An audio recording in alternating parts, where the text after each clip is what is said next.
तुलसी को जल देते समय बोलने चाहिए ये 3 शब्द, सभी मनोकामनाएं पूर्ण हो जाती हैं। दोस्तों, पिछले वीडियो में हमने आपको तुलसी को जल देने के महात्मा की कथा सुनाई है। आज के इस वीडियो में हम जाएंगे तुलसी को जल देते समय क्या बोलना चाहिए। एक बार की बात है, देवी सत्यभामा ने भगवान श्री कृष्ण से तुलसी को जल देने का महत्व पूछ लिया था। तब भगवान श्री कृष्ण ने उन्हें उसका महात्मा सुना दिया था। आगे देवी सत्यभामा कहती हैं, हे स्वामी, आपने मुझे तुलसी को जल देने का महत्व तो बता दिया है, किंतु अब मेरे मन में यह जानने की जिज्ञासा हो रही है कि तुलसी को जल कैसे देना चाहिए। तुलसी को जल देने की सर्वोत्तम विधि कौन सी है तथा तुलसी को जल देने का मंत्र कौन सा है? कृपया आप मुझे इन सभी प्रश्नों का उत्तर दें। तब भगवान श्री कृष्ण देवी सत्यभामा से कहते हैं, हे प्रिय, जिस प्रकार से मैंने तुम्हें तुलसी का महात्मा सुनाया है, उसी प्रकार से तुलसी को जल देते समय बोले जाने वाले मंत्र का भी बड़ा महत्व है। ये मंत्र केवल 3 शब्दों का है, किंतु इसका प्रभाव बहुत कल्याणकारी है। जो भी मनुष्य नित्य तुलसी को जल देते समय अपने मुख से केवल ये 3 शब्द बोल देता है तो साक्षात लक्ष्मी उसके घर में प्रवेश करती है, उसकी समाप्त हो जाती है, उसे धन धान्य की प्राप्ति होती है। वह मंत्र बताने से पूर्व मैं आपको तुलसी के इस मंत्र का महात्मा सुनाता हूँ। इस महात्मा को सुन लेने मात्र से ही मनुष्य के समस्त पाप नष्ट हो जाते हैं। उसे 100 वर्षों तक तुलसी को जल देने का पुण्य प्राप्त हो जाता है। इसीलिए देवी, आप इस कथा को ध्यान से पूरा जरूर सुने। देवी सत्यभामा कहती हैं, हे प्रभु, मैं इस कथा को पूरा अवश्य सुनूंगी।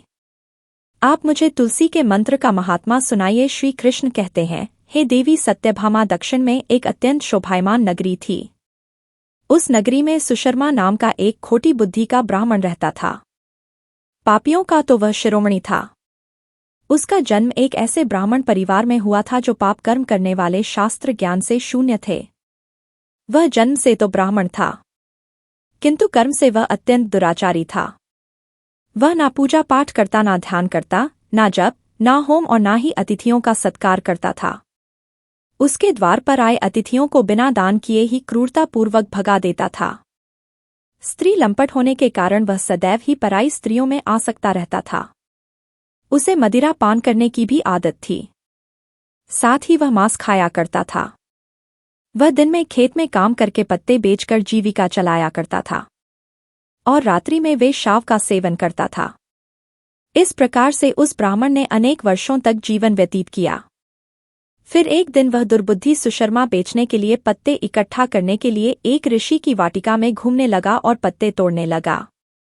तभी एक काल रूपधारी काले सर्प ने उस ब्राह्मण को काट लिया और उसी समय पर उसकी मृत्यु हो गई। उसके बाद 2 यम के दूत उसे लेने के लिए उस स्थान पर प्रकट हुए और उसे उठाकर यमलोक ले जाने लगे। मार्ग में वह यमदूतों के सामने बहुत विलाप करने लगा, हे दूतों, मुझे कहाँ ले जा रहे हो? मुझे छोड़ दो, मेरे प्राण बख्श दो। किंतु यमदूत उसे यह कहते हुए ले जाने लगे, अरे दुष्ट ब्राह्मण, तेरे पाप कर्मों के कारण तुझे सांप ने काट लिया है। अब यमराज तुझे अवश्य घोर नरक में डाल देंगे। फिर यम के दूत उस ब्राह्मण को लेकर यमलोक पहुंचते हैं और यमराज के सामने खड़े हो जाते हैं।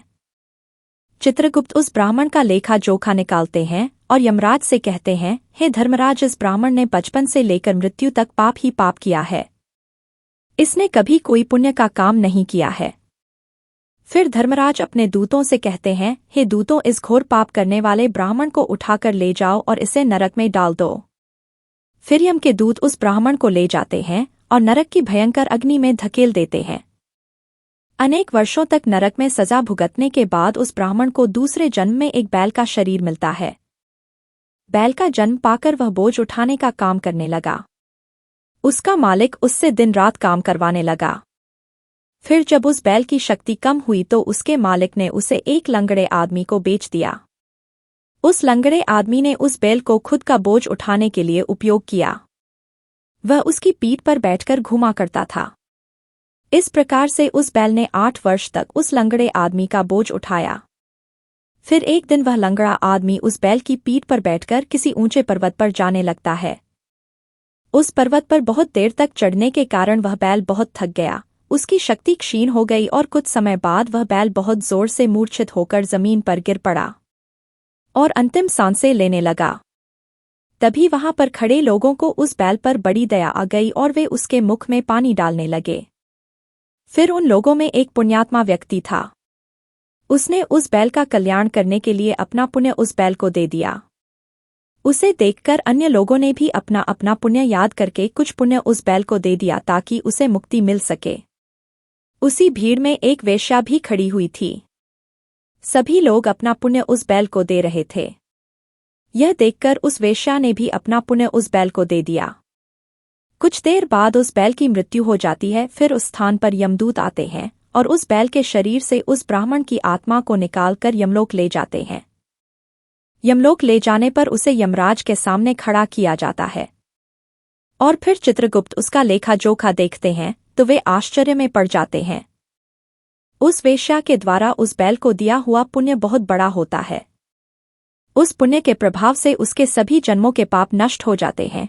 फिर यमराज उस ब्राह्मण के सभी पाप क्षमा करते हैं और कहते हैं, हे ब्राह्मण, उस वेश्या ने तुझे अपना पुण्य देकर तुझ पर बड़ा उपकार किया है। केवल उसी के पुण्य के कारण तुम्हारे सब जन्मों के पाप नष्ट हो गए हैं और यमराज उसे फिर से मनुष्य जन्म प्रदान करते हैं। इस बार वह पृथ्वी पर आकर एक उत्तम ब्राह्मण कुल में जन्म लेता है। उस महापुण्य के प्रभाव से उसे इस नए जन्म में अपने पूर्व जन्म की बातें याद आने लगती है। जब वह ब्राह्मण बड़ा हो जाता है तो उसे याद आता है कि पिछले जन्म में जब वह बैल था तब एक वेश्या ने उसे उसका पुण्य दे दिया था। इसीलिए उसके मन में उस वेश्या के बारे में जानने की इच्छा होती है और उस महापुण्य के बारे में जानने के लिए उस वेश्या का पता लगाकर उसे ढूंढते हुए उसके नगर में चला जाता है। वह वेश्या अब बूढ़ी हो चुकी थी। फिर जब उसे वह वेश्या मिल जाती है तो वह उसके सामने जाकर उसे बार बार प्रणाम करता है और उस वेश्या का धन्यवाद करने लगता है। वह वेश्या कहने लगती है, हे ब्राह्मण श्रेष्ठ, आप कौन हैं और किस कारणवश आप मुझ वेश्या को धन्यवाद दे रहे हैं? मैंने आपका कौन सा कार्य किया है जो आप मुझे नमस्कार कर रहे हैं? तब वह ब्राह्मण कहता है, हे माता, मैं वही बैल हूँ जिसे तुमने अपना पुण्य दे डाला था। अपने पाप कर्मों के कारण मुझे पिछले जन्म में बैल होना पड़ा था। उस पर्वत पर जब मैं मर रहा था तो तुमने मुझे अपना पुण्य दिया था। तुम्हारे पुण्य के प्रभाव से ही आज मुझे फिर से मनुष्य जन्म मिला है। तुम्हारे द्वारा दिए गए उसी पुण्य के कारण मुझे अपने पूर्वजन की सारी बातें याद है। किंतु हे माता, मैं आज यहाँ पर यह जानने के लिए आया हूँ कि तुमने मुझे उस समय पर अपना कौन सा पुण्य दिया था जिस कारण से मेरे सभी जन्मों के पाप नष्ट हो चुके हैं। मैं उस पुण्य के बारे में जानना चाहता हूँ। तब वेश्या ने कहा, है ब्राह्मण श्रेष्ठ, मैंने तो अपने जीवन में कोई पुण्य के काम नहीं किए हैं, किंतु मेरे घर में एक तोता है जो पिंजरे में रहकर हमेशा कुछ बोलता रहता है, जिसे सुनकर मेरा अंतकरण पवित्र हो गया है। उसी तोते के द्वारा बोले गए मंत्र का पुण्य मैंने तुम्हें दान में दिया था। फिर वह वेश्या और वह ब्राह्मण उस तोते के पास जाते हैं और उसे पूछने लगते हैं, हे सुख, तुम कौन सा मंत्र बोलते रहते हो जिससे हमारे जीवन का उद्धार हुआ है? यह मंत्र तुम्हें किसने सिखाया और इस मंत्र का क्या अर्थ होता है? तब उस तोते ने अपने पूर्व जन्म का वृतांत सुनाना आरंभ किया। वह तोता कहने लगा, हे ब्राह्मण श्रेष्ठ, पिछले जन्म में मैं एक ब्राह्मण था। मैं अपने ज्ञान के अहंकार में अंधा हो चुका था। मैंने कभी गुरुजनों का आदर नहीं किया, सदैव ही उनका अपमान किया। मुझे ज्ञान पर इतना अधिक घमंड हो गया था कि जिस कारण से मेरे क्रोध बहुत अधिक बढ़ गए और मैं सभी से द्वेष करने लगा। अन्य मनुष्यों को तुच्छ समझने लगा। विद्वानों का भरी सभा में अपमान करने लगा। फिर कालांतर में मेरी मृत्यु हो गई और मुझे यमलोक ले जाया गया। पूज्य जनों और गुरुजनों का अपमान करने के कारण मुझे तोते के कुल में डाल दिया गया और मेरा जन्म एक तोते के रूप में हो गया। मेरे पाप कर्मों के कारण छोटी अवस्था में ही मेरा अपने माता पिता से वियोग हो गया। फिर मैं पेड़ की डाल पर बैठकर रो रहा था तो उसी स्थान से कुछ मुनि जा रहे थे। उन्होंने मेरी दयनीय पुकार सुनी और मुझे लेकर अपने आश्रम में चले गए। वहां उस आश्रम पर उन्होंने मुझे एक सुंदर पिंजरे में रखा और मेरा अच्छी तरह से ख्याल रखा। वे मुझे नित्य भोजन दिया करते थे और पढ़ाते थे। उस स्थान पर वे ऋषि मुनि, उनकी स्त्रियां और बालक सभी नित्य तुलसी के पौधे को जल देते थे और उसके सामने एक मंत्र का जाप करते थे। उन्हीं के मुख बार बार उस मंत्र को सुनकर उसे रट लिया और तभी से मैं उस मंत्र को जान गया हूँ और वही मंत्र में दिन रात बोलता हूँ। उस मंत्र के प्रभाव से मेरी कभी मृत्यु नहीं हुई और मेरी आयु 100 वर्ष की हो गई और मैं इतने वर्षों तक जीवित रहा। इसी बीच एक रात को एक चोर उस स्थान पर आ गया और उसने मुझे वहां से चुरा लिया और फिर इस वेश्या ने मुझे उस चोर से खरीद लिया। इस वेश्या के घर पर आने के बाद भी मैं उस मंत्र को बोलता रहता था, जिसे सुनकर इस वेश्या का मन भी पवित्र हो गया और इसने वेश्या का काम छोड़कर भगवान विष्णु की भक्ति करने लगी। उसी मंत्र के प्रभाव से मेरे पूर्वजन्मों के सभी पाप नष्ट हो गए और उसी मंत्र के प्रभाव से इस वेश्या का भी अंतकरण पवित्र हो गए। हे ब्राह्मण देवता, उसी मंत्र के पुण्य से आप भी पाप मुक्त हो गए हैं। इस प्रकार से तोते ने उस ब्राह्मण को और उस वेश्या को सारा वृतांत सुना दिया, जिसे सुनकर वह ब्राह्मण और वेश्या दोनों ही अत्यंत प्रसन्न हुए और फिर वे दोनों ही नित्य तुलसी को जल देकर उस मंत्र का जाप करने लगे। फिर वह तोता, वेश्या और वह ब्राह्मण तीनों उस मंत्र के प्रभाव से दिव्य विमानों में बैठकर विष्णु लोक को चलेगा। श्री कृष्ण कहते हैं, हे देवी सत्यभामा, देखा आपने, केवल तुलसी के इस मंत्र के प्रभाव से उस तोते के, उस वेश्या के और उस ब्राह्मण के सभी पाप नष्ट हो गए हैं। इसीलिए प्रत्येक मनुष्य को रोज तुलसी को जल देते समय इस एक मंत्र का उच्चारण अवश्य करना चाहिए। हे देवी, वह मंत्र इस प्रकार है, इसे तुम ध्यान से सुनो। वृंदावनाय स्वाहा, ओम वृंदावन्य स्वाहा।